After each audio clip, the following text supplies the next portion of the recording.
Hello, আসসালামু আলাইকুম। আজকে আমি খুবই শর্টকাট একটা ফাঁকিবাজি রেসিপি নিয়ে আসছি। স্পেশালি যারা দেশের বাইরে থাকেন, হুটহাট করে ঘরে পিঠা বানাতে পারেন না অথবা বাইরে যেয়েও পিঠা কিনে খেতে পারেন না, অথবা যারা আমার মতো লাইক আমি খুব ভালো একটা পিঠা বানাতে পারি না, তারা এইভাবে করে ট্রাই করতে পারেন বাসায়। এই যে রেডিমেড পরোটাগুলো দেখছেন, জাস্ট পরোটাগুলোকে কেটে ফেলবেন 4 টুকরো করে।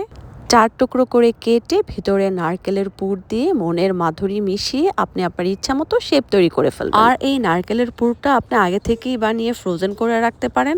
যদি নারকেলের পুরটা আগে থেকে রেডি করা থাকে, trust me, you can make this within just 10 minutes. আর যদি আপনি এখানে নারকেল অথবা মিষ্টি খেতে পছন্দ না করেন, আর তাহলে মাংসের কিমা অথবা ভেজিটেবলের পুর দিয়ে আপনি বিভিন্ন শেপ তৈরি করে ফেলতে পারবেন। প্লিজ ইগনোর মাই পিঠার চক্কর বক্কর শেপ। শেষ পিঠা বানানো, এখন জাস্ট খালি ভাজার পালা। হালকা ব্রাউন কালার হয়ে গেলেই নামিয়ে ফেলুন। দেন পিঠা রেডি। সো 10 মিনিটের মধ্যে আপনার পিঠা বানানো ডান।